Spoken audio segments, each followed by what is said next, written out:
ኤፌሶን ምዕራፍ 1 እናወጣለን። ኤፌሶን ምዕራፍ 1 ከ6 እስከ 8 በጌታ ስም አነባዋለሁ። እንደዚህ ይላል። በውድ ልጁ እንዲያው የሰጠን የጸጋው ክብር ይመሰገን ዘንድ ይህን አደረገ። በውድ ልጁ እንደ ጸጋው ባለጠግነት መጠን በደሙ የተደረገ ቤዛነታችንን አገኘን። እሱም የበደላችን ስርየት ነው። ጸጋውን በጥበብና በአእምሮ ሁሉ አበዛልን ይላል። እንጸልይ። ጌታ በኢየሱስ ክርስቶስ ስም ዛሬ ደግሞ በቃልህ ልትናገረን በፊት ተከማይተናል። ጌታው ቃሉን ላከፈወሳቸው እንደተባለ ጌታው መፈወስ ያለበትን የህይወታችንን ክፍል ትፈውሰው ዘንድ፣ መታነጽ ባለበት ታንጸን ዘንድ፣ መመከር መገሰጽ ባለብን ኖት መክረን ትገስጸን ዘንድ፣ የተራበሽ ነፍስ በቃል ጠግባ እንድትወጣ በኢየሱስ ስም ጸለይኩ።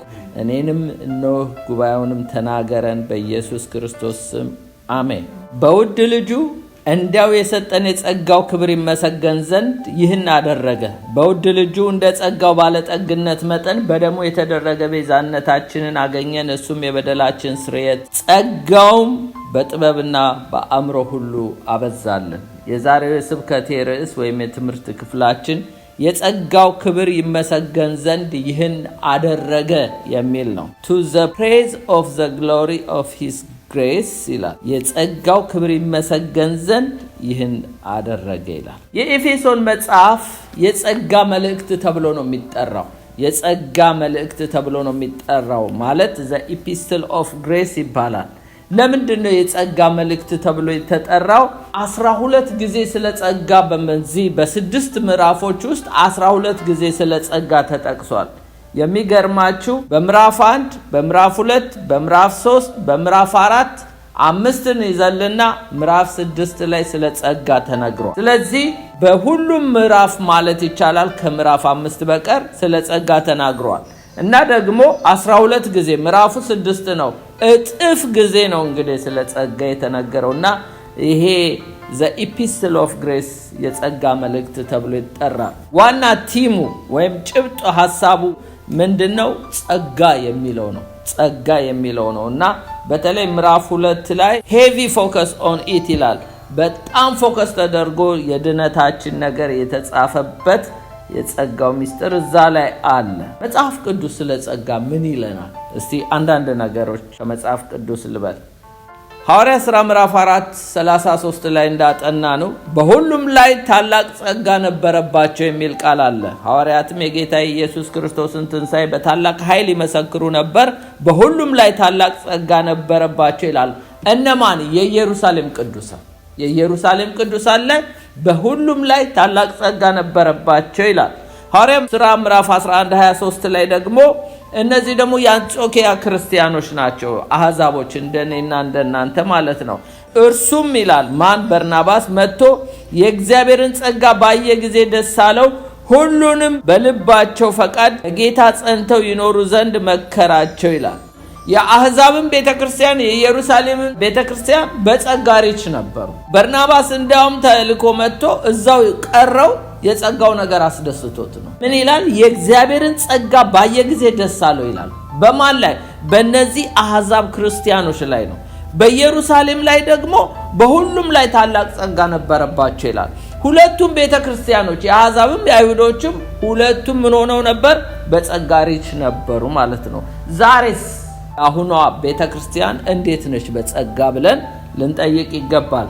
ስለ ህንጻው ሳይሆን የሚያወራው እያንዳንዱ ቅዱሳን በጸጋ ሪች እንደነበረ ነው መጽሐፍ ቅዱስ የሚነግረን። የዕብራውያን ጸሐፊ ምን ይላል? ዕብራውያን 12:15 ላይ እየነገርኳችሁ ያለው መጽሐፍ ቅዱስ ምን ይላል ስለ ጸጋ የሚለው ነው። ዕብራውያን 12:15 ላይ ምን ይላል? የእግዚአብሔር ጸጋ ለማንም እንዳይጎድለው ይላል። የእግዚአብሔር ጸጋ ለማንም እንዳይጎድለው ይላል። ሁላችንም በጸጋ ልንሞላ ተጠርተናል። ቤተክርስቲያን የምትለየው የምትታወቀው በጸጋ ነው። ከሌሎቹ በሌላ ነገር የምንለይበት የለም። ምክንያቱም ይሄን ጸጋ ስለተቀበለች ነው ቤተክርስቲያን። ስለዚህ የእግዚአብሔር ጸጋ ለማንም እንዳይጎድለው ብዙዎችም የሚረክሱበትን አንድ መራራ ስር ወደ ላይ በቅሎ እንዳያስጨንቀን ሴሰኛ የሚሆን እንዳይገኝ። ሴሰኝነት ማለት በስጋም ማመንዘር በመንፈስም ማመንዘር። የገንዘብ ፍቅር ራሱ ሴሰኛ ያደርጋል። ጣዖት ማምለክ ሴሰኛ ያደርጋል። ሰዎችን ከጌታ ይልቅ መከተል ሴሰኛ ያደርጋል። እነዚህ መራራ ስሮች ህይወታችንን እንዳያንቀው፣ ምክንያቱም ከጸጋ የሚያጎድል ስለሆነ ነው። የጥንቷ ቤተክርስቲያን አህዛቦቹም ሆኑ የአንጾኪያ እንደገናም የኢየሩሳሌም በጸጋ ሪች ነበሩ። በመጽሐፍ ቅዱሳችን በጸጋ ሙሉ የነበሩት አንደኛው ጌታችን መድኃኒታችን ኢየሱስ ክርስቶስ ነው። ዮሐንስ 1:14 ላይ ቃል ሥጋ ሆነ ጸጋና እውነት ተሞልቶ ይላል። ኢየሱስ ጸጋና እውነት ተሞልቶ ይላል። ጸጋ የሞላበት ጌታ ነበር። ስለዚህ በእኛ አደረ ይላል። ኢየሱስ ክርስቶስ በጸጋ ተሞልቶ ነው በእኛ ያደረው። እስጢፋኖስ ሐዋርያት ሥራ ምዕራፍ 6:8 ላይ እስጢፋኖስ ጸጋና ኃይል ተሞልቶ በሕዝቡ መካከል ድንቅና ታላቅ ምልክት ያደርግ ነበር። እስጢፋኖስ በጸጋ ተሞልቶ እንደነበረ መጽሐፍ ቅዱስ ይነግረናል። ሌላው የጌታችን የመድኃኒታችን የኢየሱስ ክርስቶስ እናትም በጸጋ ሙሉ እንደነበረች ሉቃስ 1:28 ላይ መልአኩ ወደ እርሷ ገብቶ ደስ ይበልሽ ጸጋ የሞላብሽ ሆይ ጌታ ከአንቺ ጋር ነው፣ አንቺም ከሴቶች መካከል የተባረክሽ ነሽ አላት። ማርያምም ኢየሱስም እስጢፋኖስም ሌሎችም ቅዱሳን ሁሉ የጥንቶቹ በጸጋ ሪች ነበሩ፣ ባለጸጎች ናቸው። የእግዚአብሔር ቃል ምን ይለናል? በሁለተኛ ጴጥሮስ ምዕራፍ 3:18 ላይ ምን ይለናል? ነገር ግን በጌታችን በመድኃኒታችን በኢየሱስ ክርስቶስ ጸጋና ዕውቀት እደጉ ይላል። እስቲ በጸጋ እደግ ተባባሉ። አሜን። አሁን ግን ስንበራረክ በጸጋ እደግ እየተባለ ነው። አሜን። ኢየሱስ ክርስቶስ በሉቃስ ወንጌል ላይ ምን ይላል? ኢየሱስ ክርስቶስ በቁመት በጥበብ በሞገስ ያድግ ነበር፣ በሰውም በእግዚአብሔር ፊት። ስለዚህ በሞገስ ልናድግ ይገባል። ምንም ውበት ይኑረን፣ ሀብት ይኑረን፣ ወይም ምንም አይነት ነገር ይኑረን፣ ሞገስ ያለው ሰው አስቴርን አሁን ከሴቶች ሁሉ እንደው ቆንጆ ጠፍቶ ነው፣ እንደው በሷ ላይ ያለ ሞገስ ነው ንጉሱን የማረከው። በሞገስ ያደጉ ሰዎች ተሰሚነት አላቸው። በሞገስ ያደጉ ሰዎች ተጽዕኖ አምጪዎች ናቸው። ስለዚህ እግዚአብሔር በሞገስ እንድናድግ ይፈልጋል፣ በሰውም በእግዚአብሔርም ፊት። ገላትያ 2:1 ላይ ምን ይላል ጳውሎስ? ገላትያ 2:1 ላይ የእግዚአብሔርን ጸጋ አልጥልም ይላል። ጥለው ተገኝተው ነው እኮ እነማን? የገላትያ ሰዎች ሕግን ሲከተሉ ጸጋን ጥለው ነበረ እና ምን አለ ጳውሎስ? የእግዚአብሔርን ጸጋ አልጥልም፣ ጽድቅስ በሕግ በኩል ከሆነ እንኪያስ ክርስቶስ በከንቱ ሞተ፣ እኔ የእግዚአብሔርን ጸጋ አልጥልም ሲል እናየዋለን። እነሱን ደግሞ ምን ይላቸዋል? ገላትያ 5:4 ላይ ከጸጋ ወድቃችኋል ይላቸዋል። ፌል አድርጋችኋል። ምክንያቱም ከጸጋ በታች ሆነው ከሕግ በላይ አድርጓቸው ነበር ወንጌሉን ትተው ወደ ሕግ ሲመጡ ግን ከጸጋ እንደወደቁ ይነግራቸዋል። መጽሐፍ ቅዱስ ስለ ጸጋ ብዙ ነገር ይለናል። ተሞሉ ይለናል፣ ልደጉ ይለናል። ሌላው ሁለተኛ ቆሮንቶስ 1:12 ላይ ትምክታችን ይህ ነውና በእግዚአብሔር ጸጋ እንጂ በስጋዊ ጥበብ ሳይሆን ይላል። ትምክት ካስፈለገ እንግዲህ የምንመካው በምንድን ነው ይላል? በእግዚአብሔር ጸጋ ነው ይላል። ወደ ዋናው መልእክቴ ልግባ። እስካሁን ድረስ እንግዲህ የጸጋ አስፈላጊነት መጽሐፍ ቅዱስ ምን እንደሆነ ሲነግረን ነው። ከዛሬው ትምህርት ክፍላችን ውስጥ እንግዲህ የምንመለከተው ዋናው አሁን ባነበብኩት ላይ 3 ትላልቅ ነገሮች፣ ክሩሻል የሆኑ ነገሮች እናያለን። ኤፌሶን ምዕራፍ 1:6-8 በውድ ልጁ ይላል እንዲያው የሰጠን የጸጋው ክብር ይመሰገን ዘንድ ይህን አደረገ፣ በውድ ልጁ እንደ ጸጋው ባለጠግነት መጠን። ሁለተኛ ጊዜ ጸጋን ሜንሽን ሲያደርግ ነው። በደሙ የተደረገ ቤዛነታችንን አገኘን፣ እርሱም የበደላችን ስርየት ነው ይላል። ጸጋውንም በጥበብ በአእምሮ ሁሉ አበዛለን ይላል። አንደኛው ፎከስ ልናደርግበት የሚገባው ማንኛውም ነገር በህይወታችን ቢሆን እግዚአብሔር የጸጋው ክብር ይመሰገን ዘንድ ይህን ማድረጉን አውቀን ክብር ልንሰጥ ይገባል። ምንም ነገር ይሁን በህይወታችን የጸጋው ክብር ይመሰገን ዘንድ ይህንን እንዳደረገ አውቀን። ቁጥር 6 ላይ ምን ይላል? በውድ ልጁ እንዲያው የሰጠን የጸጋው ክብር ይመሰገን ዘንድ ይህን አደረገ ይላል። ጳውሎስ ክብር ሲሰጥ ላሳያችሁ ከመጽሐፍ ቅዱስ አንደኛ ቆሮንቶስ 15:10 ላይ ጳውሎስ ለጸጋው ክብር ሲሰጥ ነገር ግን ይላል፣ በአዲሱ ትርጉም ነው ማነበው፣ በእግዚአብሔር ጸጋ አሁን የሆንኩትን ሆኛለሁ። እኔ አሁን የሆንኩትን በእግዚአብሔር ጸጋ ሆኛለሁ፣ ለኔ የተሰጠኝ ጸጋ ከንቱ አልሆነም ይላል። ጸጋው ከንቱ አልሆነም ይላል። እንዲያውም ከሁሉ በላይ በትጋት ሰርቻለሁ አለ። እኔ ሰርቻለሁ ካለ በኋላ ግን ዳሩ ግን እኔ ሳልሆን ከኔ ጋር ያለው የእግዚአብሔር ጸጋ ነው። አያችሁ፣ ምንም ነገር ተግቶ አገልግሎ ለፍቶ ጥሮ ግን ለጸጋው ክብር ሲሰጥ እናያለን። ለምን? እግዚአብሔር ምን ብሎታል? ጌታ ኢየሱስ ክርስቶስ ኃይሌ በድካም ይፈጸማል፣ ጸጋዬ ይበቃል ብሎ በሱ ድካም ነው። ምክንያቱም መንፈሳዊ ነገር በሰው ኃይል ጥበብ አይሰራም። ለዘሩባቤልም በመንፈስ እንጂ በኃይልና በብርታት አይደለም ብሎ፣ ስለዚህ ጳውሎስ ዳሩ ግን እኔ አይደለም ከኔ ጋር ያለው የእግዚአብሔር ጸጋ ነው ይላል። ምንም ነገር ከተደረገብን በኋላ ለእግዚአብሔር ጸጋ ክሬዲቱን መስጠት አለብን። እግዚአብሔር በውድ ልጁ እንዳው የሰጠን የጸጋው ክብር ይመሰገን ዘንድ ይህን አደረገ ነው የሚለው አንደኛው። ሁለተኛው እግዚአብሔር ባለጸጋ መሆኑን እንወቅ። እግዚአብሔር ባለጸጋ ቁጥር 7 ላይ በውድ ልጁ እንደ ጸጋው ባለጠግነት መጠን በደሙ የተደረገ ቤዛነታችንን አገኘን፣ እሱም የበደላችን ስርየት ነው ይላል። እግዚአብሔር በጸጋ ሪች ነው። አሜን። አባቴ የምትሉት አምላኬ የምትሉት ጌታ ሪች ነው በጸጋ። የሚያሳዝነው ግን እግዚአብሔር በጸጋ ሪች ሆኖ ብዙ ቅዱሳን በጸጋ ድሃ መሆናቸው። ኤፌሶን 2:6-7 እንደዚህ ይላል፣ በሚመጡት ዘመናት በክርስቶስ ኢየሱስ ለኛ ባለው ቸርነት ከሁሉ የሚበልጠውን ይላል። ከሁሉ የሚበልጠውን፣ ጸጋው ከሁሉ የሚበልጥ ነገር ነው። ከሁሉ የሚበልጠውን የጸጋው ባለጠግነት ያሳይ ዘንድ፣ አያችሁ፣ ጌታ የጸጋውን ባለጠግነት ያሳይ ዘንድ ከእርሱ ጋር አስነሳን፣ በክርስቶስ ኢየሱስ በሰማያዊ ስፍራ ከእርሱ ጋር አስቀመጠን ይላል። እግዚአብሔር በጸጋ ሪች ባይሆን ኖሮ እንኳን ከእግዚአብሔር ጋር ከአንድ ተራ ንጉስ ጋር የምንቀመጥ ሰዎች አይደለንም። እግዚአብሔር ግን ከኢየሱስ ጋር አስነስቶ እንደገና ከኢየሱስ ጋር ያስቀመጠን ከሁሉ የሚበልጠው የጸጋውን ባለጠግነት ያሳይ ዘንድ ነው። ስለዚህ ለጸጋው ክብር ልንሰጥ አይገባም ወይ? በደንብ ነው የሚገባው። ባይዘው እግዚአብሔር በጸጋ ብቻ አይደለም ባለጸግነቱ፣ በምህረቱም ባለጸጋ ነው። ኤፌሶን 2:4 ላይ እንዲህ ይላል፣ ነገር ግን እግዚአብሔር በምህረቱ ባለጸጋ ስለሆነ፣ እግዚአብሔር በሁሉ ነገር ሪች ነው። በምህረቱም ባለጸጋ ነው፣ በጸጋውም ባለጸጋ ነው፣ በፍቅሩም ብዙ ነገር በሉት። ሶስተኛው ፖይንት፣ አንደኛው እንግዲህ ለጸጋው ክብር የሚገባውን ምስጋና ወይም ደግሞ ለእግዚአብሔር ክብር እንድንሰጥ ነው፣ የጸጋው ክብር ይመሰገን ዘንድ። ሁለተኛው እግዚአብሔር ያው በጸጋ ባለጸጋ መሆኑን እንድናውቅ ነው። ሌላው ሶስተኛው ምን ያህል ጸጋ እንዳበዛልን እንድናውቅ። ቁጥር 8 ላይ ጸጋውንም በጥበብና በአእምሮ ሁሉ አበዛልን ይላል። እግዚአብሔር እኮ ጸጋ አብዝቶልን ነው። ይኸውላችሁ ጸጋም በሁለት መልኩ ተመልከቱት። እጅግ ኃጢአት ሰው እየሰራ በኃጢአት እየተለማመደ እግዚአብሔር ጸጋ ያበዛል እንዳያጠፋው ያንን ሰው።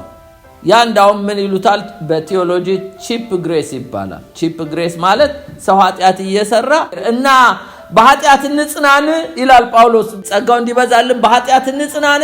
ሰው ኃጢአትን እየሰራ እግዚአብሔር አይቀስፈውም። ለምንድን ነው?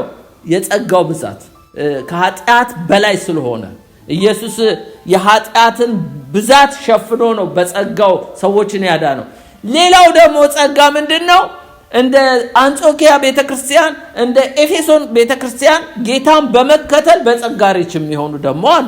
በዚህም ሄዱ በዛ እግዚአብሔር በጸጋው ባለጸጋ ነው እንጂ እንደ ኖህ ዘመን ምድርን ባጠፋት ነበር፣ ቤተክርስቲያንንም ብዙ ነገር ባደረጋት ነበር። ግን እግዚአብሔር በጸጋው ባለጸጋ ስለሆነ ጸጋውን በጥበብና በአእምሮ ሁሉ አበዛልን ይላል። እግዚአብሔር ጸጋውን አብዝቶልን ነው ዛሬ በፊቱ ያለኑ ልላችሁ ማለት። ሁሉም ሰው ተግቶ አይደለም፣ ሁሉም ሰው ጌታን በእርግጥ ሽቶ አይደለም። እግዚአብሔር ከጸጋው ከምሕረቱ ብዛት ነው ዛሬም በቤቱ የሚያኖረን። አንደኛ ጢሞቴዎስ 1:14 ላይ የጌታችን ጸጋ በክርስቶስ ኢየሱስ ካሉ ከእምነትና ከፍቅር ጋር አብልጦ በዛ ይላል። የማን ጸጋ? አንደኛ ጢሞቴዎስ 1:14 ላይ የጌታችን ጸጋ በክርስቶስ ኢየሱስ ካሉ ከእምነትና ከፍቅር ጋር አብልጦ በዛ። የማን ጸጋ? የጌታችን የመድኃኒታችን የኢየሱስ ክርስቶስ ጸጋ ከእምነትና ከፍቅር ጋር አብልጦ በዛ ይላል። ጸጋውን አብዝቶ ነው ወገኖቼ አገልጋይ መሆናችን፣ በቤቱ መገኘታችን፣ ዛሬም ጌታ ጌታ ማለታችን የጸጋው ክብር ይመሰገን ዘንድ እግዚአብሔር ይህን አደረገ። እነዚህን 3 ፖይንት ይዛችሁልኝ ጸጋ ማለት ምን ማለት ነው? what does grace means የሚለው ጋር እንሄዳለን። ጸጋ በዕብራይን ቋንቋ ሄን ይባላል። ሄን HEN ዶሮ ማለት ነው አይደለ? ግን እዚህ ጋር እንደሱ እንዳትወስዱልኝ። ሄን ሲል KHEN ነው። K አይነበብም ግን ሄን ተብሎ ነው የሚጠራው። ሄን ማለት ዘርፈ ብዙ ትርጉምን ይዟል። ጸጋ ማለት ዘርፈ ብዙ ትርጉምን ይዟል። እስቲ ከዘርፈ ብዙ ትርጉሞች ውስጥ ጥቂቱን ላሳያችሁ። አንደኛ ጸጋ ማለት ለሰው ልጆች የተሰጠ ያልተገባ ሞገስ ማለት ነው።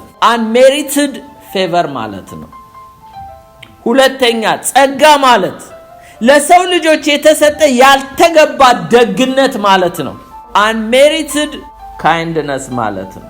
ሶስተኛ ጸጋ ማለት ለሰው ልጆች የተሰጠ ያልተገባ መለኮታዊ ኃይል ተብሎ ይገለጻል። ያልተገባ ወርዚ ላልሆኑ ሰዎች የተሰጠ ያልተገባ መለኮታዊ ኃይል merited divine power given to humanity። አራተኛ ጸጋ ለሰው ልጆች የተሰጠ ነፃ ስጦታ ነው። free gift ማለት ነው። አምስተኛው ጸጋ ለሰው ልጆች የተሰጠ በስራ የማይገኝ ነፃ ስጦታ his free gift not earned through works በስራ የሚገኝ አይደለም።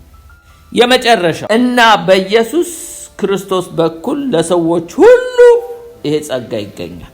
grace is made available to all people through Jesus Christ በክርስቶስ ኢየሱስ ብቻ ነው የሚገኘው። የጸጋ ባለቤት ማን ነው?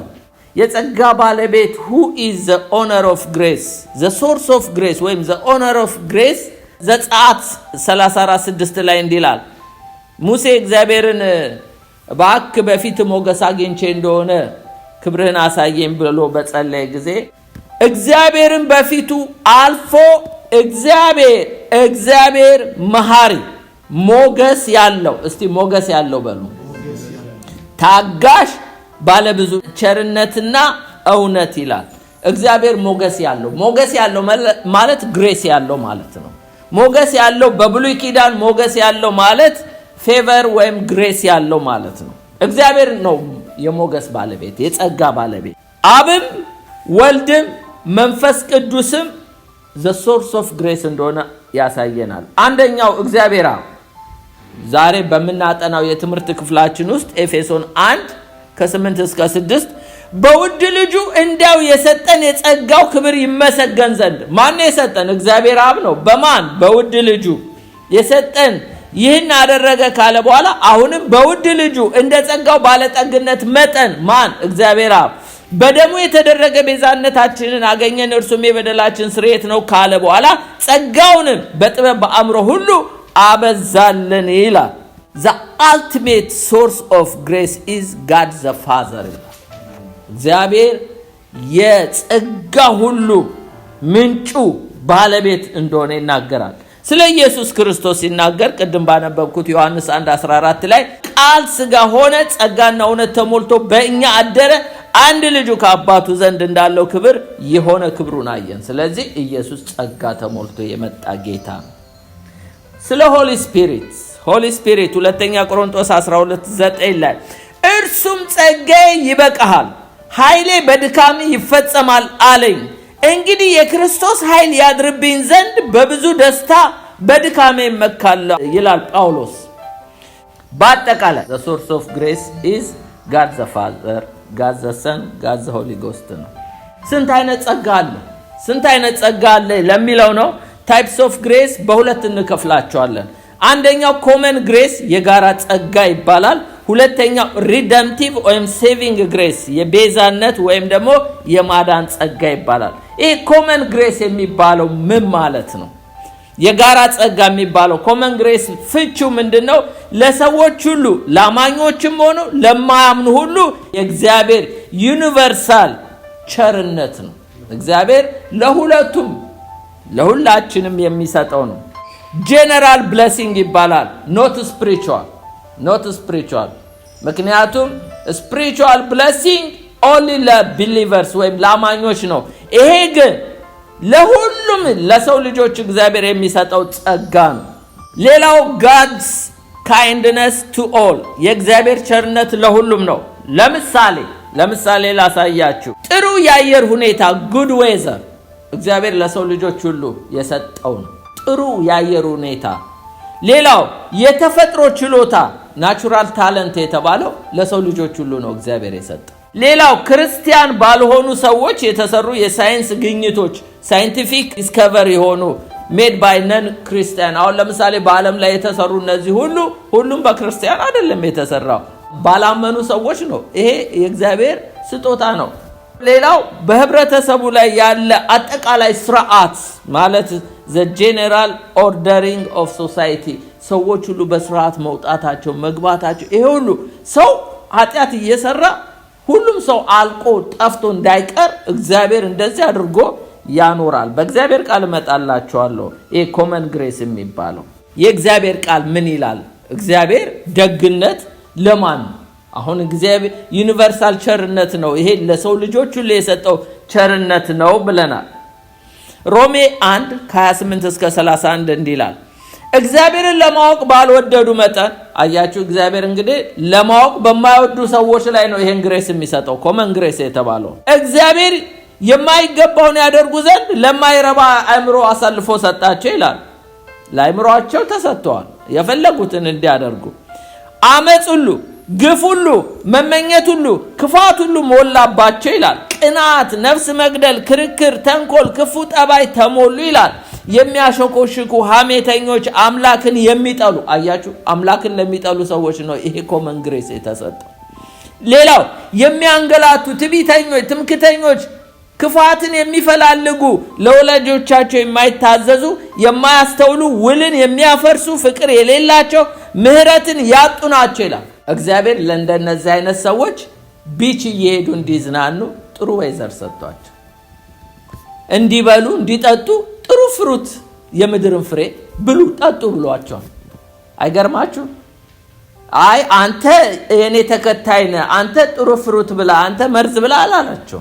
እንደነዚህ አይነት ሰዎች እንደውም አሳፍን ያስቀኑት እነዚህ ናቸው አይደለ እንዴ? በጥሩ ኑሯቸው አሳፍ እኮ ዘማሪው በቤተ መቅደስ ውስጥ እግዚአብሔርን የሚያገለግለው በእነዚህ ሰዎች ኑሮ ቀንቷል። ለምን? ለነሱ ያደረገላቸው ኮመን ግሬስ። ሁለተኛ ጢሞቴዎስ 3 ከ2 እስከ 4 ሰዎች ራሳቸውን የሚወዱ ይሆናሉ፣ ገንዘብን የሚወዱ፣ ትምክተኞች፣ ትዕቢተኞች፣ ተሳዳቢዎች፣ ለወላጆቻቸው የማይታዘዙ፣ የማያመሰግኑ፣ ቅድስና የሌላቸው፣ ፍቅር የሌላቸው፣ እርቅን የማይሰሙ፣ ሐሜተኞች፣ ራሳቸውን የማይገዙ፣ ጨካኞች፣ መልካም የሆነውን የማይወዱ፣ ከዳተኞች፣ ችኩሎች፣ በትዕቢት የተነፉ፣ ከእግዚአብሔር ይልቅ ተድላን የሚወዱ ይሆናሉ። እንደነዚህ አይነት ሰዎች በኮመን ግሬስ ይወጣሉ ይገባሉ። ምንም አይሆን። እድሜ እንደውም ከክርስቲያኑም ጠግበው ሊሞቱ ይችላል። የልጅ ሁሉ ሊያዩ ይችላል። ጥሩ ኑሮ ሊኖሩ፣ ፋሲሊቲ የተሟላ እኔና እናንተ ያላየኑ ኑሮ ደላቀው ሊኖሩ ይችላል። ኮመን ግሬስ። የሚገርማችሁ አውትካሙ ውጤቱ ግን ሰው በዚህ ኮመን ግሬስ ከኃጢአቱ አይድን። የፈለገ እግዚአብሔር ቸርነት ቢያደርግላቸው፣ እድሜ ቢሰጣቸው፣ ጤና ቢሰጣቸው፣ ሰርተው ቢበሉ፣ ስራቸውን ፍሬ ቢባረክላቸው፣ ቢበዛላቸው፣ አይደለም ለልጅ የሚያወርሱት ቢኖራቸው በዚህ ኮመን ግሬስ አይድኑ፣ መንግስተ ሰማያት አይገቡ።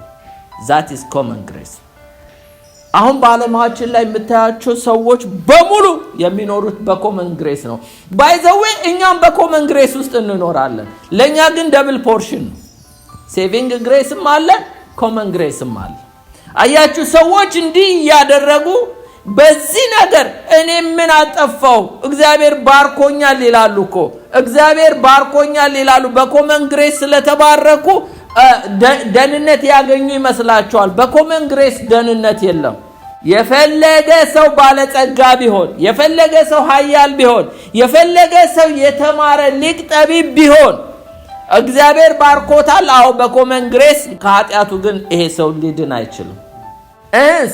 ይሄ ሰው ወደ ሴቪንግ ግሬስ መምጣት አለበት። በኮመን ግሬስ ኢየሱስ ክርስቶስ የሚያኖራቸውን ሲናገር ማቴዎስ 5:44-45 እንዲህ ይላል፣ እኔ ግን እላችኋለሁ በሰማይ ላለ ለአባታችሁ ልጆች ትሆኑ ዘንድ ጠላቶቻችሁን ውደዱ፣ የሚረግሟችሁን መርቁ፣ የሚጠሏችሁንም መልካም አድርጉ፣ ለሚያሳድዷችሁም ጸልዩ፣ እርሱ በክፉዎችና በበጎዎች ላይ ፀሐይን ያወጣል አለ፣ በጻድቃንና በኃጢአተኞች ላይ ዝናቡን ያዘንባል አለ። ዛቲስ ኮመን ግሬስ። አያችሁ፣ ለጻድቁም ለክፉም እግዚአብሔር ፀሐይን ያወጣል፣ አየሩን ይሰጣል፣ መልካም ዌዘር ይሰጣል። ግን እግዚአብሔር እንዲቸር ነው። እናንተም እንደ አባታችሁ ቸሮች ሁኑ፣ ፊት አይታችሁ አታዳሉ ማለት ነው። እግዚአብሔር አንድ ምስክር እንደልስጣችሁ። አንድ ጊዜ አንድ ሰውዬ የኔ ቢጤ ነው፣ እየለመነ ቤት ለቤት እየዞረ እህል ይለምናል። አንድ ክርስቲያን ቤት ደረሰ። እዛ ክርስቲያን ቤት ሲለምን የሚበላው ነገር ይዞለት መጣ እና ግን አለው ያ ክርስቲያን፣ እኔ ይሄንን ምግብ የምሰጥህ ጸልይ የምትበላ ከሆነ ነው፣ ካልጸለይ ካልሰጥህማ አልጸልይም፣ አትስጠኝ ብሎ ሄደ። በኋላ ምን አለው የእግዚአብሔር መንፈስ ይሄን ክርስቲያን፣ እኔ ይህንን ያህል ዓመት ታግሽ ያስኩትን እቺን ቁራሽ አልጸለይክም ብለህ ትከለክለዋለህ አለው። ሰውየው ክርስቲያኑን እግዚአብሔር ገሰጸ። አያችሁ፣ በኮመን ግሬስ እግዚአብሔር ይሄንን ሁሉ ሰው እግዚአብሔርን የሚጠሉ ናቸው፣ ከእግዚአብሔር ይልቅ ተድላን የሚወዱ ናቸው፣ ግን እግዚአብሔር ያበላቸዋል፣ ያጠጣቸዋል ይላል እኮ። ጻድቁንም ለኃጢአተኛውም ዝናቡን ይሰጣል እግዚአብሔር። በኮመን ግሬስ ስለተባረከ ከኃጢአቱ ግን ይሄ ሰው ሊድን አይችልም። ሴቪንግ ግሬሱ ጋር ካልመጣ አይድንም። ይሄንን አስረግጠን ልናውቅ ይገባል። ሌላ በሐዋርያ ሥራ ላይ ጳውሎስ ከበርናባስ ጋር ሊያመልኩት ሲሉ የተናገረው ቃል አለ። ሐዋርያ ሥራ 14:17 ላይ ከዚህም ሁሉ ጋራ መልካም ሥራ እየሰራ አለ ጳውሎስ ከሰማይ ዝናብንና ፍሬን የሚሆንበትን ወራት ሲሰጠን ልባችን በመብል በደስታ ሲሞላ ራሱን ያለ ምስክር አልተውም ብሎ ለነዚህ ለማያምኑ ጣዖት አምላኪዎች ይመሰክርላቸዋል፣ ይገባቸዋል። ለምን? በኮመን ግሬስ ነው የሚኖሩት። ሌላ አንድ ጥቅስ ልድገማችሁ እዚህ ላይ የእግዚአብሔር ቸርነት ምስጋና ለሌለው ለመጥፎ ሰዎች እንደሆነ የእግዚአብሔር ቃል ይነግረናል። ሉቃስ 6:35 ነገር ግን ጠላቶቻችሁን ውደዱ፣ መልካም አድርጉ፣ ምንም ተስፋ ሳታደርጉም አበድሩ ይልና ዋጋችሁ ታላቅ ይሆናል፣ የልዑል ልጆች ትሆናላችሁ። እርሱ ይላል እዚህ ላይ ያዙልኝ፣ እርሱ ለማያመሰግኑት ለክፉዎችም ቸር ነውና ይላል። አያችሁ፣ እግዚአብሔር ለማያመሰግኑት ለክፉ ሰዎች ምንድነው ይላል? ቸር ነው። እንደኔና እንደናንተ አይደለም። እግዚአብሔር አባታችን ለማያመሰግኑት ጤና ሰጥቷቸው አብልቷቸው አጠጥቷቸው እድሜ ሰጥቷቸው የልጅ ልጅ አሳይቷቸው ለማያመሰግኑት እሱ ቸር ነው። ኮመን ግሬስ ነው። ግን አያችሁ፣ በኮመን ግሬስ እግዚአብሔር ሰዎችን ስላኖራቸው ይሸወዳሉ። ደህንነት የሚያስፈልገው በሴቪንግ ግሬስ እንደሆነ አልገባቸው። እሱን አለፍኩት። ኦኬ፣ ሪደምቲቭ ወይም ደግሞ ሴቪንግ ግሬስ ጋር መጣ። እንግዲህ ጸጋ በሁለት ይከፈላል ብለናል። አንደኛው ኮመን ግሬስ ነው። ሁለተኛው ግን ይሄ ሴቪንግ ግሬስ የተባለው ዴፊኒሽኑ ምን ይላል? በኢየሱስ ክርስቶስ በማመን መዳን ለሆነላቸው ብቻ የሚሰጥ የእግዚአብሔር ልዩ ጸጋ ነው። በክርስቶስ ኢየሱስ በማመን መዳን ለሆነላቸው ብቻ የሚሰጥ ነው ይሄ ሴቪንግ ግሬስ።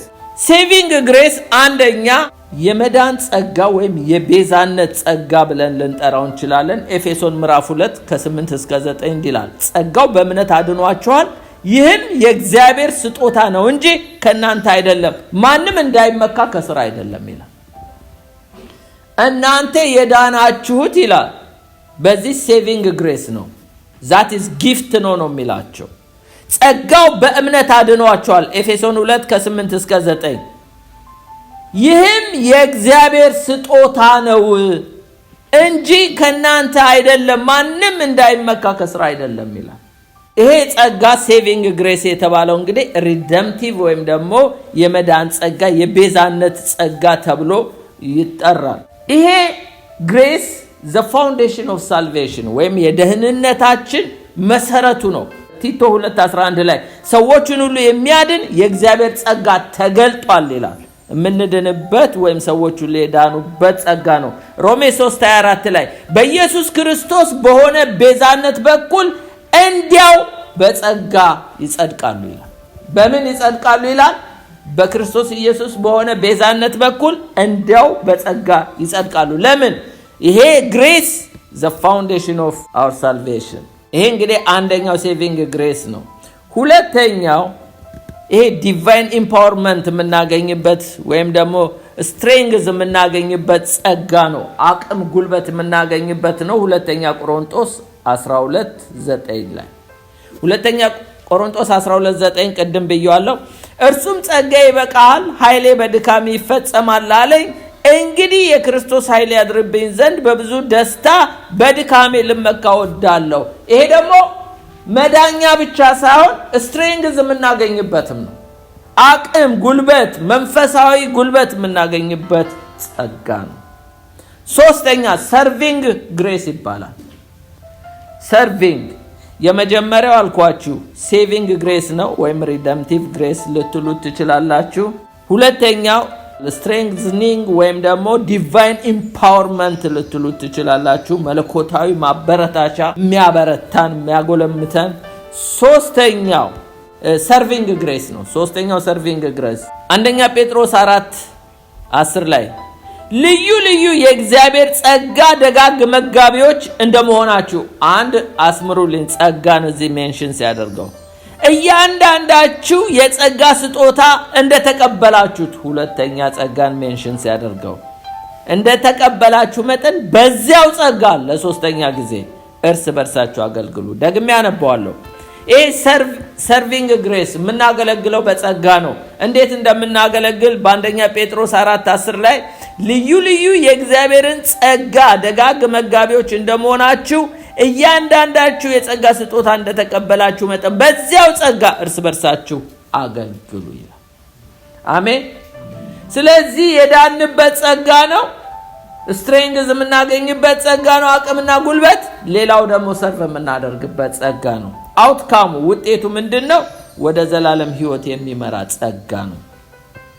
ኤፌሶን 2:5 ላይ ከወደደን ከትልቅ ፍቅሩ የተነሳ በበደላችን ሙታን እንኳን በሆነን ጊዜ ከክርስቶስ ጋር ሕይወትን ሰጠን፣ በጸጋ ድናቸዋል የተባለው ለዚህ ነው። የጸጋው ዓላማ what is the purpose of grace? የጸጋ ዓላማ በሶስት ከፍለን ልናይ እንችላለን። አንደኛው ሳልቬሽን መዳን ነው። ሁለተኛው ትራንስፎርሜሽን መለወጥ ወይም ደግሞ ኢምፓወርመንት መጎልበት ይለዋል። ሶስተኛው ግን ዲቫይን አሲስታንስ ወይም ደግሞ መለኮታዊ እርዳታ ነው። የጸጋ ዓላማዎቹ ሶስት ናቸው። አንደኛው ሳልቬሽን ነው። ሁለተኛው ትራንስፎርሜሽን ኤንድ ኢምፓወርመንት ለውጥና ማጎልበት።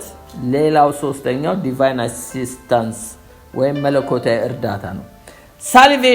ሳልቬሽን የሚለው በሶስት አራት ነገር ልታዩ ትችላላችሁ። አንደኛው ይቅርታ ነው forgiveness፣ ሁለተኛው justification መጽደቅ፣ ሶስተኛው redemption መዋጀት፣ አራተኛው eternal hope ዘላለማዊ ተስፋ። አንድ ባንድ እናያቸዋለን። forgiveness የእግዚአብሔር ቃል ኤፌሶን 1:7 ላይ እንዲላል በውድ ልጁ እንደ ጸጋው ባለጠግነት መጠን በደሙ የተደረገ ቤዛነታችንን አገኘን። በምን? በጸጋው እግዚአብሔር ጸጋውን የሰጠበት ፐርፐዝ ለይቅርታ ነው። በውድ ልጁ እንደ ጸጋው ባለጠግነት መጠን በደሙ የተደረገ ቤዛነታችንን አገኘን፣ እርሱም የበደላችን ስርየት ነው። ለይቅርታ ነው እግዚአብሔር ይሄንን የሰጠን። ሁለተኛው ጀስቲፊኬሽን ለመጽደቅ ነው እግዚአብሔር ይሄን ጸጋ የሰጠን። ቅድም እንዳነበብኩላችሁ በኤፌሶን 2:8 ላይ ጸጋው በእምነት አድኗችኋል፣ ይህም የእግዚአብሔር ስጦታ ነው እንጂ ከናንተ አይደለም፣ ማንም እንዳይመካ ከስራ አይደለም ይላል። ወይም ደግሞ 2:5 ላይ ከወደደን ከትልቅ ፍቅሩ የተነሳ በበደላችን ሙታን እንኳን በሆነን ጊዜ ከክርስቶስ ጋር ሕይወት ሰጠን፣ በጸጋ ይልና ድናችኋል ይላል። ስለዚህ ለመጽደቅ ይሄ ግሬስ ተሰጥቶናል። ሮሜ 5:15 ላይ ነገር ግን ስጦታ እንደ በደሉ መጠን እንደዛው አይደለም፣ በአንድ ሰው በደል ብዙዎች ሞተዋልና፣ ነገር ግን የእግዚአብሔር ጸጋ በአንድ ሰው በኢየሱስ ክርስቶስ ጸጋ የሆነ ስጦታ ከዚያ ይልቅ ለብዙዎች በዛ ይላል። አያችሁ፣ ኢየሱስ ክርስቶስ ጸጋውን አብዝቶ ነው ያዳነን። በአንዱ ሰው በአዳም ሞት ኃጢአት እንደገባ ሁሉ እዚህ ጋር ምን ይላል? ነገር ግን የእግዚአብሔር ጸጋ በአንድ ሰው በኢየሱስ ክርስቶስ ጸጋ የሆነ ስጦታ በሱ በሆነ ስጦታ ከዚህ ይልቅ ለብዙዎች በዛ ይላል። ሮሜ 11:5 ላይ እንደዚሁ በአሁኑ ዘመን ደግሞ በጸጋ የተመረጡ ቅሬታዎች አሉ፣ በጸጋ ከሆነ ግን ከስራ መሆኑ ቀርቷልና ጸጋ ያለዚያ ጸጋ መሆኑ ቀርቷል ይላል። ስለዚህ ጀስቲፋይ የሆን ነው በጸጋ ነው።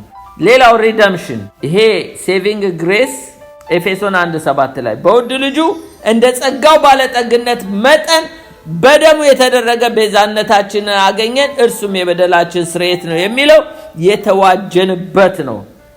ቤዛነትን የሚለው መዋጀታችንን የሚያሳይ ነው። ስለዚህ እግዚአብሔር የዋጀን በውድ ልጁ ነው። ቲቶ 2:14 ላይ 11 ላይ ምን ይላል መሰላችሁ? ሰዎችን ሁሉ የሚያድን የእግዚአብሔር ጸጋ ተገልጧል ካለ በኋላ 14 ላይ ወርዳችሁ ብትመለከቱ መድኃኒታችን ከአመፅ ሁሉ እንዲቤዠን መልካሙን ለማድረግ የሚቀናውን ገንዘቡ የሚሆነውን ሕዝብ ለራሱ እንዲያነጻ ስለ እኛ ነፍሱን ሰጥቷል ይላል። እና ይሄ ጸጋ በክርስቶስ ኢየሱስ የተዋጀንበት ነው። የመጨረሻው ኢተርናል ሆፕ፣ ዘላለማዊ ተስፋ የተገኘው በዚህ ጸጋ ነው። ጸጋው ዘላለማዊ ተስፋን የሰጠን ነው። 2ኛ ተሰሎንቄ ምዕራፍ 2:16-17 ራሱ ጌታችን ኢየሱስ ክርስቶስ የወደደን በጸጋ የዘላለምን መጽናትና በጎም ተስፋ የሰጠን እግዚአብሔር አባታችንን ልባችሁ ያጽናኑት፣ በበጎም ሥራ በቃል ሁሉ ያጽኗችሁ ይላል። እደግመዋለሁ። ኢተርናል ሆፕ ዘላለማዊ ተስፋ የሚል ነው። ራሱ ጌታችን ኢየሱስ ክርስቶስና የወደደን በጸጋው የዘላለምን መጽናናት በጎነትንም ተስፋ የሰጠን እግዚአብሔር አባታችን ልባችሁን ያጽናኑት፣ በበጎም ሥራና በቃል ሁሉ ያጽኗችሁም ይላል። አያችሁ፣ ይሄ ኢተርናል ሆፕ የሚሰጥ ነው። እንግዲህ በሶስት ይከፈላል ብለናል። ሁለተኛው ጋር መጣው። አንደኛውን ጨረስን። ሁለተኛው ትራንስፎርሜሽን ኤንድ ኢምፓወርመንት ነው የሚሰጠን፣ ለውጥና ማጎልበት የሚለውን ነው። እዚህ ላይ 3 ነገር ነው የምናየው። አንደኛው ትሬኒንግ ነው የሚሰጠን፣ የእግዚአብሔርን ለመምሰል ምን ያደርገናል? ትሬኒንግ ፎር ጋድሊነስ ያሰለጥነናል ወይም ያስተምረናል ይሄ ጸጋ። ሌላው ፓወር ኢን ዊክነስ፣ በድካማችን ውስጥ ኃይል ይሰጠናል። ሌላው ቪክትሪ ኦቨር ሲን፣ በኃጢአት ላይ ድልን ይሰጠናል። እስቲ ትሬኒንግ የሚሰጠን እንዴት ነው? ይሄ ሁልጊዜ የምናውቀው ቃል ነው። እግዚአብሔርን ለመምሰል እንዴት ትሬኒንግ ይሄ ጸጋ እንደሚሰጠን ቲቶ 2:11-13 ሰዎችን ሁሉ የሚያድን የእግዚአብሔር ጸጋ ተገልጧልና ይህም ጸጋ ኃጢአተኝነትን፣ ዓለማዊ ምኞትን ክደን የተባረከውን ተስፋችንን እርሱም የታላቁን የአምላካችን የመድኃኒታችን የኢየሱስ ክርስቶስን ክብር መገለጥ እየጠበቅን ራሳችንን በመግዛትና በመጽናት እግዚአብሔርን በመምሰል በአሁኑ ዘመን እንድንኖር ያስተምረናል። ትሬኒንግ ይሰጠናል። ማን? ይሄ ጸጋ ትሬኒንግ የሚሰጥ ነው። ሁለተኛው ፓወር ኢን ዊክነስ፣ በድካማችን ውስጥ ደግሞ ኃይልን ይሰጠናል። ይሄ ጸጋ ፐርፐዙ በድካማችን ኃይል ይሰጠናል። ቅድም ባነበብኩላችሁ 2ኛ ቆሮንቶስ 12:9 ላይ እርሱ ጸጋዬ በቃል ኃይሌ በድካም ይፈጸማል አለኝ። እንግዲህ የክርስቶስ ኃይል ያድርብኝ ዘንድ በብዙ ደስታ በድካሜ ልመካ እወዳለሁ። ለምን? እግዚአብሔር ኃይልን ስትሬንግዝን የሚሰጠው በዚህ ጸጋ ነው። ስለዚህ ፐርፐዙ አንዱ ጸጋው የተሰጠበት ጉልበት እንድናገኝ ነው። አንደኛ ቆሮንቶስ 15:10 ላይ ነገር ግን በእግዚአብሔር ጸጋ የሆንኩትን እኔ ነኝ ይላል። ለእኔ የተሰጠኝ ጸጋ ከንቱ አልነበረም፣ ከሁላችሁም ይልቅ ግን ደከምኩ ካለ በኋላ ዳሩ ግን ከኔ ጋር ያለው የእግዚአብሔር ጸጋ ነው እንጂ እኔ አይደለሁም። ስለዚህ ጳውሎስ በእግዚአብሔር ጸጋ ጀምሮ በእግዚአብሔር ጸጋ ነው ሩጫውን የጨረሰው። የመጨረሻው ቪክትሪ ኦቨር ሲን በኃጢአት ላይ ምንን ይሰጣል? የጸጋ ድልን ይሰጣል። ሮሜ 6:14 ላይ ኃጢአት አይገዛችሁምና ለምን ከጸጋ በታች እንጂ ከሕግ በታች አይደላችሁም ይላል። አያችሁ፣ ከጸጋ በታች የሆነ ሰው ኃጢአት አይገዛውም። ከሕግ በታች ከሆነ ግን ኃጢአት ይገዛቸዋል። አንደኛ ቆሮንቶስ 15:57 ላይ ነገር ግን በጌታችን በኢየሱስ ክርስቶስ በኩል ድል መንሳትን ለሚሰጠን ለእግዚአብሔር ምስጋና ይሁን ይላል። ስለዚህ በጸጋ ኃጢአት ድል ተነስቷል እንጂ ወገኖች ሕግ በመፈጸም ማንም ሰው አታመንዝር፣ አትስረቅ በሚለው ማንም ሰው ሊያሸንፍ አይችልም። ነገር ግን የሕግ ፍጻሜ የሆነውን ክርስቶስን በማመን እሱ ለኛ ሲል ከሕግ በታች ሆኖ እኛን ግን ከጸጋ በታች አድርጎ አድኖናልና። የመጨረሻው ሶስተኛው ዲቫይን አሲስታንስ መለኮታዊ እርዳታ የሚሰጠን ነው። ይሄ ጸጋ እንዴት ነው የሚሰጠን? አንደኛው help in times of need በችግር ጊዜ እርዳታን ይሰጠናል። ሌላው God's active presence የእግዚአብሔርን መገኘት የምናይበት ነው። ጸጋው የተሰጠን አንደኛው ዕብራውያን 4:16 ላይ እንዲላል እንግዲህ ምህረትን እንድንቀበል በሚያስፈልገን ጊዜ የሚረዳንን ጸጋ እንድናገኝ ወደ ጸጋው ዙፋን በእምነት እንቅረብ። እርዳታ ከፈለግን ወደ ማን እንቅረብ ይላል? ወደ ጸጋው ዙፋን እንቅረብ። ለምን?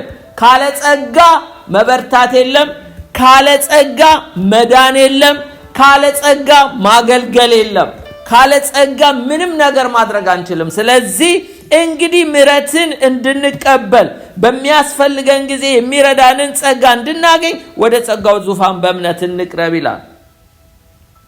ሁለተኛ ቆሮንቶስ 9:8-9 በተነ፣ ለምስኪኖች ሰጠ፣ ጽድቁ ለዘላለም ይኖራል ተብሎ እንደተጻፈ እግዚአብሔር ሁል ጊዜ በነገር ሁሉ ብቃትን ሁሉ አግኝታችሁ ለበጎ ስራ ሁሉ ትበዙ ዘንድ ጸጋውን ሁሉ ሊያበዛላችሁ ይችላል ይላል።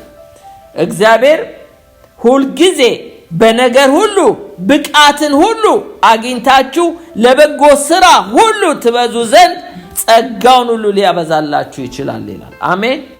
ያው እንግዲህ ወደ ጸጋው ዙፋን ስንቀርብ ደግሞ የእግዚአብሔር ፕሬዘንስ አለ እና እንግዲህ ምህረት እንድንቀበል በሚያስፈልገን ጊዜ የሚረዳንን ጸጋ እንድናገኝ ወደ ጸጋው ዙፋን እንቅረብ ስለሚል አንዱ ከእግዚአብሔር በችግር ጊዜ እርዳታ የምናገኝበት ነው። ሌላው የእግዚአብሔርን ፕሬዘንስ ዙፋኑ ጋር ስንቀርብ የምናገኝበት ነው። ጸጋ እንዴት ይገኛል? ጸጋ means of grace የተባሉት how grace obtained ይላል እና እንዴት ነው means of grace? የጸጋ መገኛዎች ምንድን ናቸው? አንደኛው የእግዚአብሔር ቃል ነው። ሐዋርያት ሥራ ምዕራፍ 20:24 ላይ እንዲላል ነገር ግን ሩጫዬንና ከጌታ ኢየሱስ የተቀበልኩትን አገልግሎት እርሱንም የእግዚአብሔርን ጸጋ ወንጌልን ይላል። አያችሁ፣ ወንጌል የእግዚአብሔር ጸጋ ነው። ወንጌል ስትሰሙ ነው ወገኖቼ ጸጋ የምትቀበሉት። ኢየሱስ ያስተማረውን ትምህርት ስትሰሙ ነው ጸጋ የምትቀበሉት። በተረፈ ግን ወገኖቼ ሕግ ስለሰማን ወይም የተለያዩ ነገሮች ስለሰማን ጸጋ እንቀበላለን ማለት አይደለም። የእግዚአብሔርን ጸጋ ወንጌል ስንሰማ ግን ጸጋም አብሮ ይሰጠናል። ምክንያቱም በእግዚአብሔር ቃል ውስጥ ጸጋ ስለሚገኝ ነው። ሁለተኛው ፖይንት ሳክሪመንትስ ይባላል። እነዚህ ሁለት ናቸው። ባፕቲዝምና ሰው ሲጠመቅ ጸጋ ይቀበላል። ሌላው ቅዱስ ቁርባን ሲወስድ ጸጋ ይቀበላል ይላል። ቲቶ 3:5 ላይ ስንጠመቅ ወይም ደግሞ ባፕቲዝም እንደ ምሕረቱ መጠን ለአዲስ ልደት በሚሆን መታጠብ በመንፈስ ቅዱስ መታደስ አዳነን እንጂ እኛ ስላደረግነው በጽድቅ ስለነበረው ስራ አይደለም ይላልና ሰዎች ሲጠመቁ ምን ይሆናሉ? ጸጋ ይቀበላሉ ይላል። ሌላው የጌታን ራት ስንወስድ ጸጋን በዛ ውስጥ እንቀበላለን። ይሄንን አንደኛ ቆሮንቶስ 10:16 እና 11:23ን ማየት ትችላላችሁ። ሌላው ጸሎት ነው። ጸሎት ዋናው ሚንስ ኦፍ ግሬስ ነው። ዕብራውያን 4:16 ቅድም እንዳነበብኩላችሁ እንግዲህ ምሕረት እንድንቀበል በሚያስፈልገን ጊዜ የሚረዳንን ጸጋ እንድናገኝ ወደ ጸጋ ከጎደለን ወደ ዙፋኑ መቅረብ ብቻ ነው። ሌላው እምነት ነው። ፌዝ ኤንድ ቢሊፍ እምነትና እምነት ብቻ ነው። ኤፌሶን 2:8 ላይ ጸጋው በእምነት አድኗቸዋል፣ ይህም የእግዚአብሔር ስጦታ በእምነት አድኗቸዋል። ምን ጸጋ? በእምነት የምንቀበለው ነው ጸጋ። ሌላው ሂዩሚሊቲ ትህትና፣ እግዚአብሔር ለትሁታን ጸጋን እንደሚሰጥ ያዕቆብ 4:6 ላይ ይናገራል። ነገር ግን ጸጋን አብልጦ ይሰጣል። ስለዚህ እግዚአብሔር ትዕቢተኞችን ይቃወማል፣ ለትሁታን ግን ጸጋን ይሰጣል ይላል። ያዕቆብ 4:6 ላይ ለትሁታን ነው የሚሰጠው ጸጋ። ትዝ ይላችኋል ማርያም ምን አለች? በሉቃስ 1:48 ላይ የባሪያይቱን ውርደት ተመልክቷልና እነሆ ከዛሬ ጀምሮ ትውልድ ብፁዕት ይሉኛል ብላ የባሪያይቱን ውርደት ተመልክቷል። ተዋርዳ ነበረ። ግን ገብርኤል ሲመጣ ምን አላት? ጸጋ ይሞላብሻል። ለምን? ለትሁታን ነው እግዚአብሔር። ሙሴ ከምድር ካሉ ሰዎች ሁሉ እጅግ ትሁት ሰው ነበር። ለምን? he was somebody የት ፓላስ ውስጥ ሲኖር። አሁን ግን ኖበዲ ሚዲያም ወስዶ ካደረገው በኋላ በትህትና ውስጥ ጸጋን ተቀብሎ ነው ወደ እግዚአብሔር ተራራ ይወጣ የነበረው። ሌላው ንስሐ መግባት ጸጋን ያሰጣል። ንስሐ መግባት ሐዋርያ ሥራ 2:38 ላይ ጴጥሮስም ንስሐ ግቡ ኃጢአታችሁ የሚሰረይ ዘንድ እያንዳንዳችሁ በኢየሱስ ክርስቶስ ስም ተጠመቁ የመንፈስ ቅዱስ ስጦታን ትቀበላላችሁ። አንዱ የመንፈስ ቅዱስ ስጦታ ትንቢት መናገር፣ መገለጥ ብቻ። ጸጋ ራሱ የእግዚአብሔር መንፈስ ስጦታ ነው። ኦኬ ማጠቃለያ። ጸጋ የጎደለው ሰው ባህሪ ይሄ ጥቅስ የለውም፣ እንደው ብቻ ስሙኝ። አንዳንዱ ጥቅስ ሊኖረው ይችላል። ጸጋ የጎደለው ሰው እኔ ጸጋ እንደጎደለኝ በምን አውቃለሁ? ጸጋስ እንደሞላልኝ በምን አውቃለሁ? ጸጋ የጎደለው ሰው ባህሪ አንደኛው ፕራይድ ኤንድ አሮጋንስ፣ ኩራትና ብሪት ያለው ሰው ጸጋ የጎደለው ሰው ነው። ምክንያቱም ሰይጣንን አይታችሁት እንደሆነ ትዕቢተኛ ነበር። እግዚአብሔር ለትዕቢተኛ ይቃወማል እንጂ ለትሁታን ነው ጸጋን የሚሰጠው። ስለዚህ ትዕቢተኛነት። ሁለተኛ ሰልፍ ዊልድ ኤንድ ስታቦርን፣ ራስ ወዳድነትና ግትርነት። ጸጋ ግትሮች ከሆንን፣ ራስ ወዳዶች ሰልፍ ሴንተር ከሆንን ጸጋ እንደጎደለን በዚህ ማወቅ እንችላለን። ሌላው ቦስትፉል፣ ጉረኛ መሆን። ሁለተኛ ጢሞቴዎስ ምዕራፍ 3:1-2 አንብቡት። ጉረኝነት እሱም ጸጋ መጉደሉን ያሳያል። ሌላው አንግሬትፉል፣ ምስጋና ቢስ መሆን ጸጋ መጉደሉን ያሳያል። ማናመሰግን ከሆነ ጸጋ ጎሎናል ማለት ነው። ሮሜ 1:21 ላይ ማየት ትችላላችሁ። ሌላው ግራምብሊንግ፣ ማጉረምረም አጉረምራሚ ጸጋ ጎሎታል። ዘኍልቍ 14ን በሙሉ ልትመለከቱ ትችላላችሁ። ሌላው ጃጅመንታል ስፒሪት፣ በሰዎች ላይ መፍረድ ወይም ደግሞ ሌጋሊዝም ኤንድ ጃጅመንታሊዝም፣ ህጋዊነትና ህግ ፈራጅነት። ይሄ የጸጋ መጉደል ነው የሚያሳየው። ሁሉን ነገር በህግና በፈራጅነት። ፈሪሳውያኖችን ብትመለከቱ ኢየሱስ ጋር እንዲህ ነው። ኢየሱስ በጸጋ ይመላለሳል፣ እነሱ በህግ በመፍረድ በመኮነን ይመላለሳሉ። ጸጋ ከጸጋ ባዶ እንደሆነ የሚያሳይ ነው። ሌላው አንፎርጊቭነስ፣ ይቅር አለማለት የጸጋ መጉደልን ያሳያል። ሌላው ክሩዌሊቲ፣ ጨካኝነት። ይሄ ማቴዎስ 18:23-35 ተመልከቱ። ያ ሰውዬ ምህረት አድርጎለት እሱ ግን ሄዶ ምህረት አለማድረጉ፣ ጨካኝነቱንም ይቅር አለማለቱም ጸጋ እንደጎደለው በዛ ያሳያል። ጸጋ የበዛለት ሰው በምን ይታወቃል? ማጠቃለያ ይሄ ነው። ጸጋ የበዛለት ሰው በምን ይታወቃል? ኪ ካራክተር፣ ቁልፍ ባህሪያቶች። አንደኛው ሂዩሚሊቲ፣ ትህትና ካለ ጸጋ የበዛልን ሰዎች ነን። ሌላው ራስ ተኮር ያልሆነ ሰው፣ ሰልፍ ሴንተር ያልሆነ ሰው ወይም ደግሞ ሰልፍለስነስስ ወይም ራስ ተኮር ያልሆነ ሰው እሱ ጸጋ የበዛለት ሰው ነው። ለሌላው የሚያስብ ማለት ነው። ሌላው ኮምፓሽን፣ ርህራሄ ያለው ሰው ጸጋ የበዛለት ሰው ነው። ጌታ ኢየሱስ ሩህሩህ ነበረ፣ እኛም ሩህሩሃን ሁኑ ይላል። ሌላው ጀነረሲቲ ልግስና ጸጋ ይበዛለት ሰው ስግብግብ አይደለም። ጸጋ ይበዛለት ሰው ለጋሽ ነው። ብዙ ነገሮች እግዚአብሔር የሰጠን ሊኖር ይችላል። የግድ ገንዘብ ብቻ አይደለም። ብዙ ነገሮችን ልንሰጥ እንችላለን እግዚአብሔር ከሰጠን እና ያ ጊዜም መስጠት ሊሆን ይችላል፣ ጉልበትም ሼር ማድረግ ሊሆን ይችላል፣ ገንዘብ መስጠት ሊሆን ይችላል፣ ዕውቀት ማካፈል ሊሆን ይችላል። ጀነረሲቲ ግን ልግስና ጸጋ ለበዛለት ሰው ነው። ሌላው ፎርጊቭነስ ይቅርባይነት ጸጋ የበዛለት ሰው ነው። ሌላው ወርድ ኦፍ ኢንካሬጅመንት ያለው ሰው ሰዎችን የሚያጽናና ማይሰብር ማያፈርስ ይልቁኑ የወደቁትን የሚያበረታ የሳቱትን የሚመልስ ይሄ አይነት ሰው ጸጋ የበዛለት ሰው ነው። ሌላው ሪዚሊያንስ ጽናት ሪዚሊያንስ ማለት የጸና ሰው ጸጋ የበዛለት ሰው ነው። በመጽሐፍ ቅዱስ የጸኑ ሰዎችን ማየት ትችላላችሁ። በጸሎት መልስ የማይመላለሱ ጸሎት ስለተመለሰልን ብቻ አይደለም ጌታ የምንከተለው። ባይሳካም ኢየሱስ ከኛ ጋር እስካለ ድረስ እኛ ጸንተን መቆም አለብን። ሌላው ስትሬንግዝ ጥንካሬ ያለው ሰው ጸጋ የበዛለት ነው። የመጨረሻው ኃጢአትን አልቀበልም ለማለት አቅም ያለው ሰው ጸጋ የበዛለት ሰው ነው። possess a strength to say no to sin ለኃጢአት አልንበረከክም የሚል ሰው ጸጋ የበዛለት ሰው ነው። ጸጋ ያስገኘልህን እንግዲህ አትርሳ በሚለው ጨርሳል። ጸጋ ያስገኘልህን አንርሳ። ጸጋ ምንድን ያስገኘልን? ድነትና ይቅርታን አስገኝቶልናል። ሳልቬሽን ኤንድ ፎርጊቭነስ ያገኘነው ከእግዚአብሔር ጸጋ ነው። በጸጋ ይሄንን በፍጹም ልንረሳው አይገባም።